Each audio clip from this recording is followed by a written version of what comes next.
이 시간은 너를 구원하여 그들에게 보내어라는 제목으로 함께 말씀의 은혜를 나누고자 합니다. 올 봄부터 우리 교회가 새로 시작한 것이 하나 있죠. 사랑방 모임입니다. 이전에 구역 모임이었던 사랑방 모임을 주일 점심 이후 교회 여러 곳에서 흩어져 진행하고 있습니다. 평일의 모임이 어렵기 때문에 주일에 함께 하는데 어려운 형편 속에서도 이 일을 감당해 주시는 우리 순장님들, 또 모이기를 힘쓰시는 우리 순원 모든 분들에게 참 감사의 마음을 제가 갖고 있습니다. 지난 주일은 남자 사랑방 한 곳에 제가 잠시 참석해서 은혜를 나누었습니다. 남자분들도요, 한번 시동이 걸리면 그 수다가 끝이 없어서 모임을 제가 시작하기가 쉽지 않았습니다. 조재원 장로님 사랑방이었다고 제가 말씀은 못 드리는데, 함께 나누면서 예수 그리스도만이 우리의 진리 되시는 그 배타적 진리를 우리가 확고히 붙잡으면서도 더불어 살아가는 사람들을 배타적으로 여기지 않고 어떻게 따스한 사랑을 전할 수 있을까? 우리 장로님들, 우리 집사님들의 솔직한 삶의 이야기를 들을 때에 제 마음에 참 감동이, 감사가 넘쳐났습니다. 사실은 한번 걸린 이 수다가 끝이 안 나서 성경 말씀 나누면 대단히 적었고, 또 다른 이야기들이 많이 오고 갔지만 그 모든 이야기들 속에서 이렇게 주님을 담담하게 믿었던 그 소박하고 진솔한 내용들, 이런 것들이 우리 장로님들과 집사님들의 삶에서 은은한 향기로 퍼지고 있어서 참 많은 사람들이 예수님을 향한 그 참 호의적인 마음들을 가질 수 있겠다, 이런 생각을 제가 충분히 하게 되었습니다.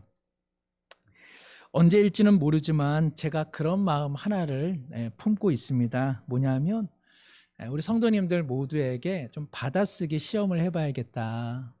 그래서 종이 한 장 다 나눠드리고 내가 어떻게 예수님을 만났는가, 예수님께서 내게 언제 어떻게 찾아오셨는가, 그럼 우리의 삶의 간증을 한번 이렇게 스스로 적어보시면 얼마나 좋을까. 지난 오후 예배 때 우리 김예랑 집사님 모시고 간증의 내용 감사함과 감동이 크셨죠. 그래서 우리도 저마다 만나주신 하나님의 이야기가 있을 텐데 그것들을 이렇게 다 모아서 우리만 아는 이런 책을 한번 만들면 참 좋겠다. 그래서 장례식 때에 사랑하는 우리 자녀들에게 하나님, 나는 이렇게 믿었어. 내 사랑하는 자녀들과 내 사랑하는 손주들, 내가 믿은 하나님을 너희도 꼭 만났으면 좋겠다. 그런 마음으로 제가 읽어드리면 얼마나 좋을까, 이제 그런 생각을 하게 됩니다. 한번 나눠드릴 테니까 써보시겠습니까? 네. 웃으시고 또 이렇게 고개도 끄덕이시고 숨을 쉬는 것만으로도 그렇게 하시겠다는 뜻으로 제가 이렇게 생각을 하겠습니다. 사도행전에 보면요, 이렇게 바울이 주님을 만난 사건, 사실은 하나님께서 바울에게 오신 것이죠. 그 따스한 간증의 이야기가 무려 3번이나 기록되어 있습니다. 그래서 사도행전 9장, 22장, 26장. 9장은 그야말로 하나님께서, 주님께서 강권적으로 그에게 찾아오신 그 드라마틱한 내용이 9장에 기록되어 있고요. 22장은 예루살렘에 결박당한 채 사랑하는 유대 형제들에게 내가 왜 여러분에게 이렇게 예수님을 전하는 인생으로 바뀌었는가, 그 이야기를 이야기하고 있죠. 그리고 오늘 본문인 26장에서는 로마를 담당하고 있는 총독 베스도와 그리고 분봉왕 아그리빠 왕에게 다시 한번 주님께서 자신에게 찾아왔던 그 이야기를 하고 있습니다. 우리가 아는 사도 바울, 그의 어떤 서신서, 로마서라든지 갈라디아서라든지 이러한 서신서들을 보면 이 사람 참 학식이 있구나, 이 사람 학자구나, 대단히 논리적이구나, 이 사람 대단히 사실은 이성적인 사람이구나 하는 것을 우리가 경험하게 되는데, 글로 만나는 바울이 아니라 이렇게 얼굴로 만나는 바울이, 그렇게 얼굴로 만났을 때는 예수님을 어떻게 전했을까? 그냥 소박하게, 그리고 진실하게, 자기에게 찾아왔던 예수님을 이렇게 담담하게 전했구나 하는 생각을 우리는 다시 한번 하게 되는 것이죠.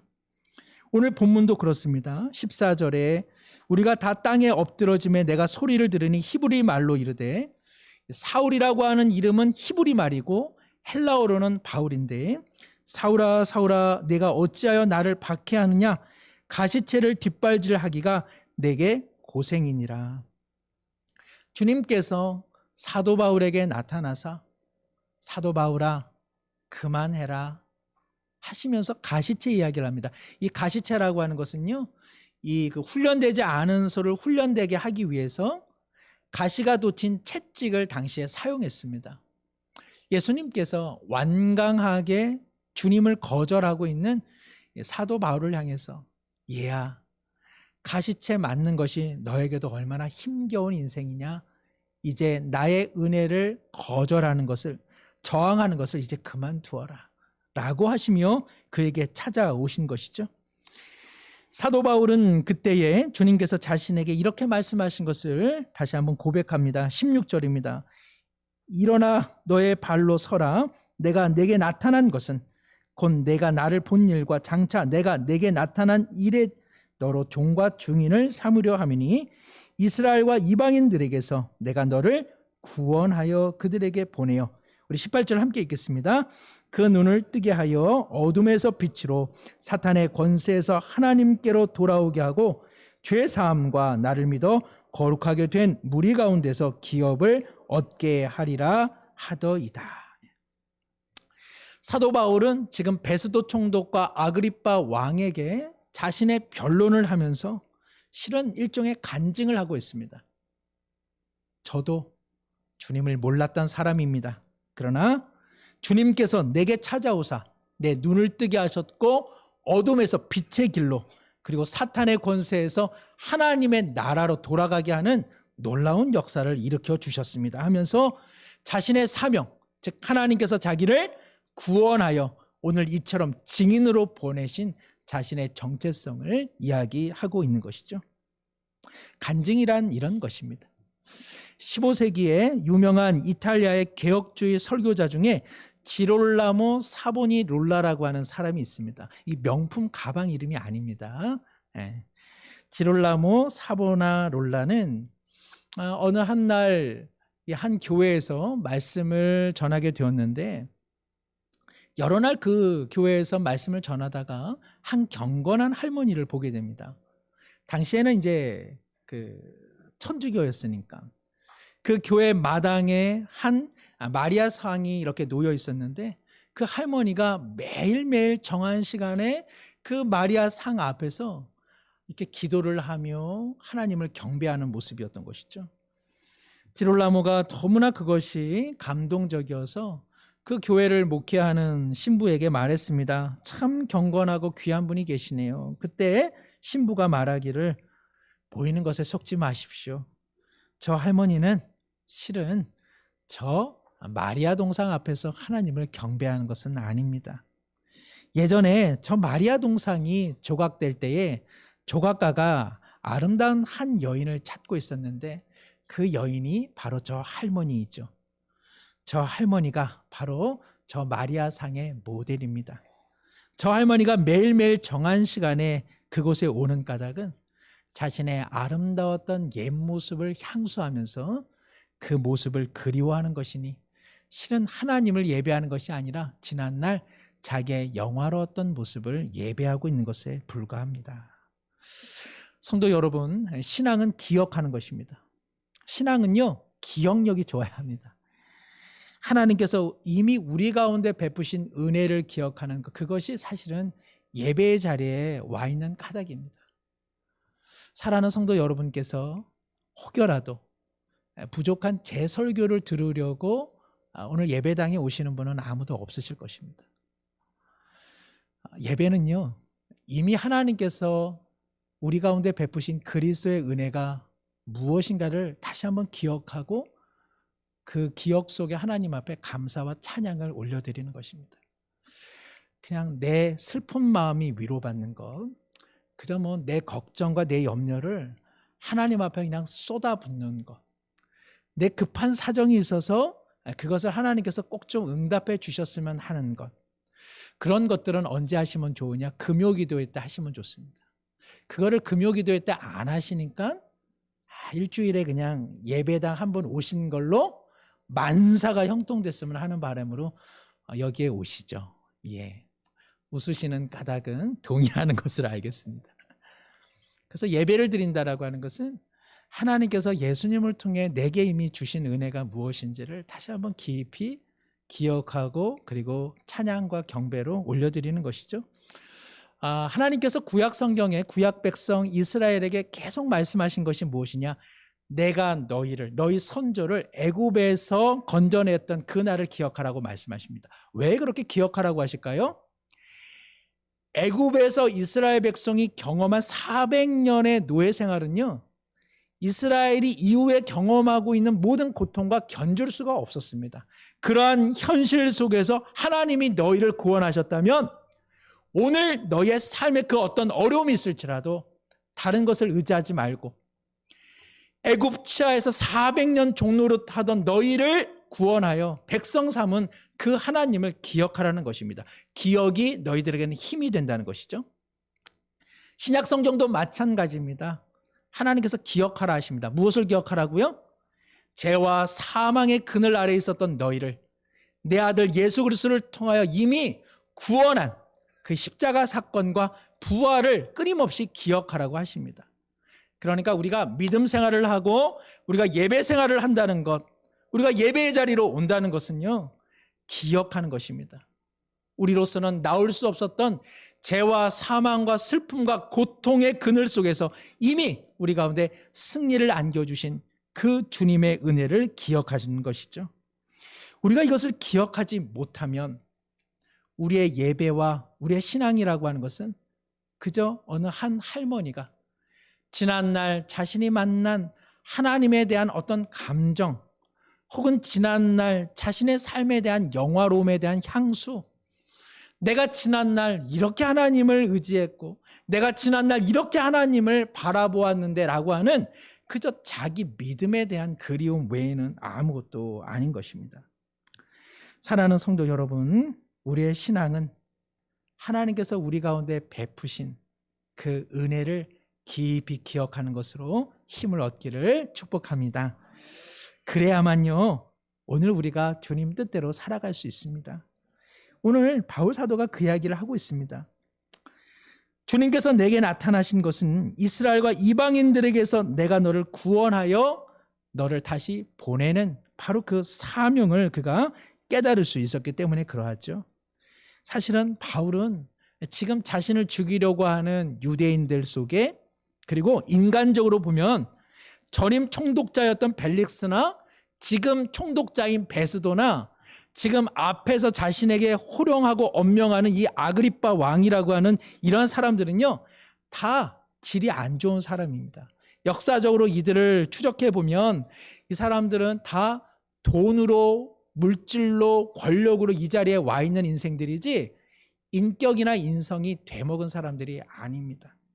그런데도요, 바울은 이들을 비난하고 이들을 정죄하는데 마음을 쏟기보다는 18절에 있는 것처럼 이들이 눈을 뜨지 못해서 어둠에 있어서 빛을 경험하지 못해서 이러한 삶을 살고 있는 것이지, 이들이 사단의 권세에 눌려 참된 행복이 무엇인지, 가치 있는 인생인지 몰라서 이렇게 살아. 이들도 눈을 뜰 수만 있다면, 내게 찾아오신 주님이 이들 가운데 오실 수만 있다면 이들도 변화가 될 거야. 오직 그 간곡한 마음으로, 간절한 마음으로 지금 간증을 하고 있는 것입니다. 이러한 바울의 모습과 간증에 대한 결과는 사실 24절, 바울이 이같이 변명함에 베스도가 크게 소리내어 이르되 뭐라고 되어 있습니까? 바울아, 내가 미쳤도다. 내 많은 학문이 너를 미치게 한다 하니. 또 28절에 아그리빠도 이렇게 이야기합니다.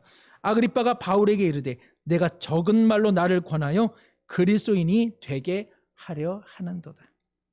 바울의 이러한 간절한 마음, 간곡한 마음을 그들은 지금 저항하고 그리고 받아들이지 않습니다. 이에 대해서 바울이 이렇게 이야기하죠. 25절, 바울이 이르되 베스도 각하여 내가 미친 것이 아니요 참되고 온전한 말을 하나이다. 또 29절입니다. 29절 함께 읽겠습니다. 바울이 이르되 말이 적으나 많으나 당신뿐만 아니라 오늘 내 말을 듣는 모든 사람도 다 이렇게 결박된 것 외에는 나와 같이 되기를 하나님께 원하나이다 하니라.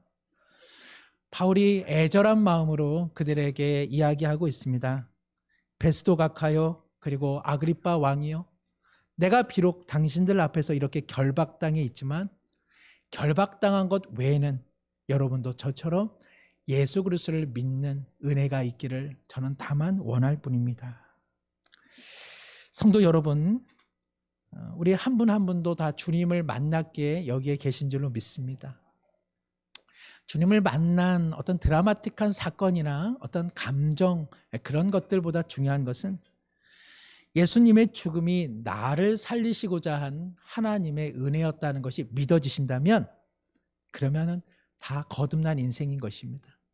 어떠한 무슨 환상, 어떤 음성, 어떠한 치유, 어떤 기적, 이런 것들은요, 하나님을 몰라 하나님께로 가기 위한 수단이요. 가장 중요한 것은 예수님의 죽으심이 나를 살리기 위한 하나님의 최고요 최선의 은혜였음을 믿는 믿음, 그것이 우리 가운데 있다면 우리 모두 다 구원의 자녀인 줄로 믿습니다. 바로 그것을 깨닫게 하신 것이 성령의 내주하심이죠. 이것이 없으면요, 우리가 오늘을 주님의 뜻대로 살아내기가 참 어렵습니다. 종종 우리 이런 이야기를 듣죠. 상반된 이야기죠. 나는 예수를 믿고 싶은데 야, 너가 믿는 예수라면 나는 안 믿을란다.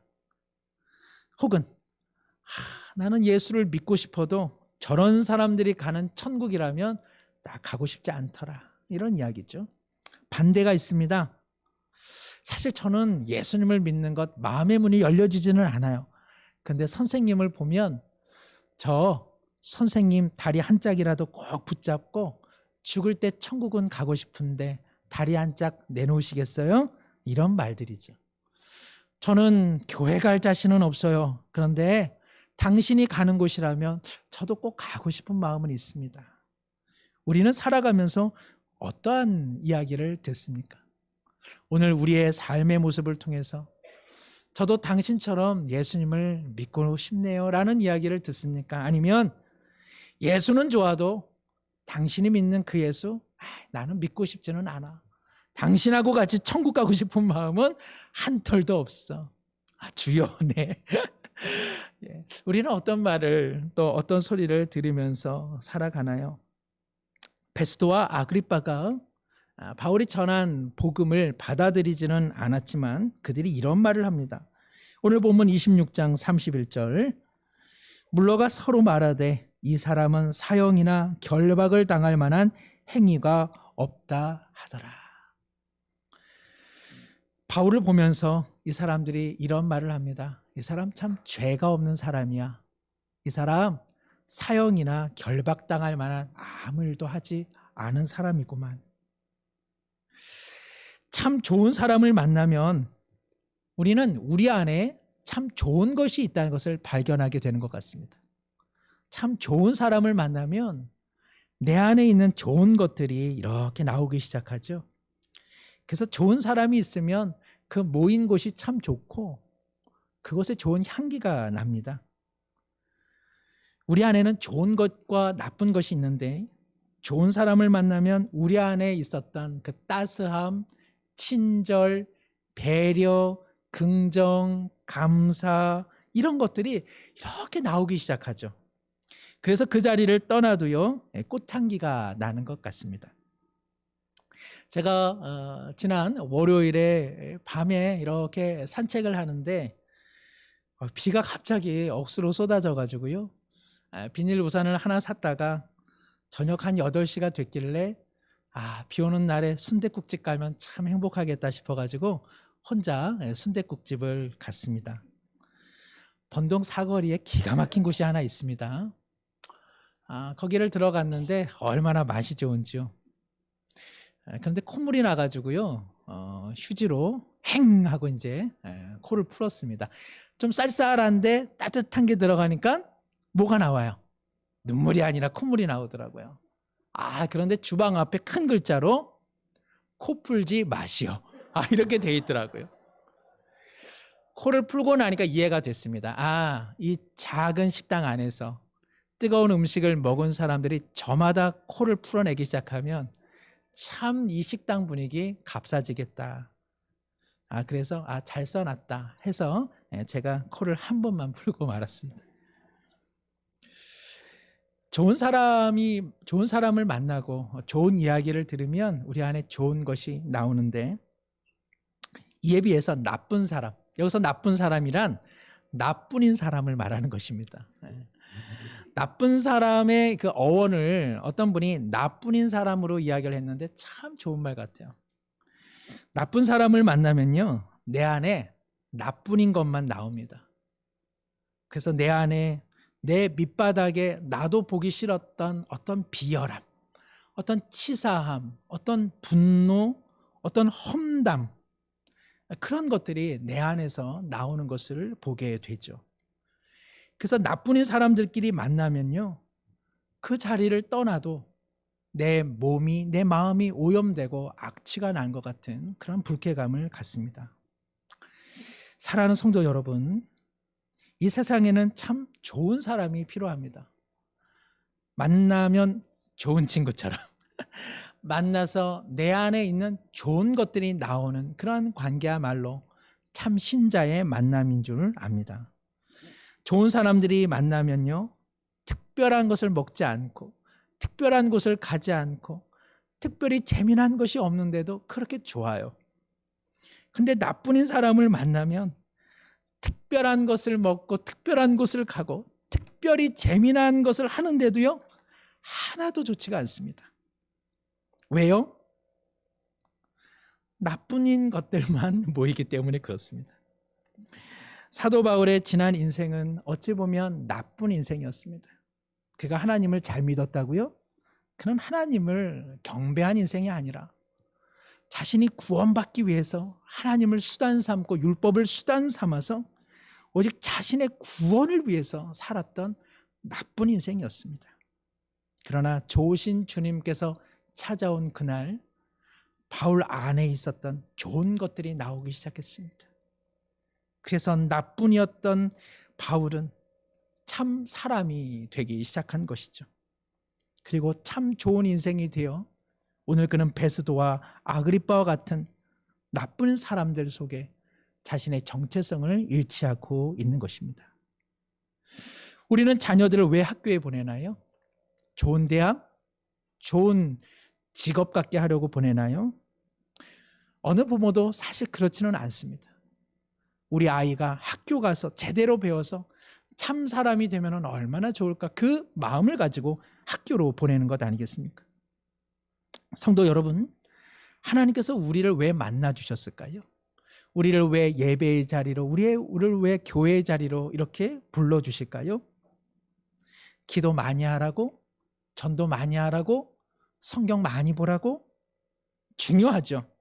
그러나 그리스도께서 우리에게 오신 첫째 목적은 그것 아닙니다.